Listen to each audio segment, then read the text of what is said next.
Nasa higit 6,000 po ang naparehistro na ng Philippine Statistics Authority Regional Statistics Services or Service Office 1 para po sa mabibigyan ng birth certificate na nakaimprenta sa Securitypaper o yung SECPA sa lalawigan po ng Pangasinan.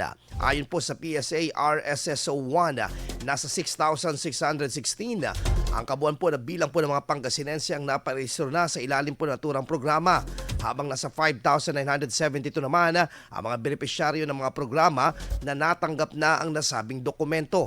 Kabuuang 8,388 na rin ang nailabas na SECPA documents ng tanggapan at naipamahagi na rin sa mga nagmamay-ari nito pagkatapos na makapagparehistro.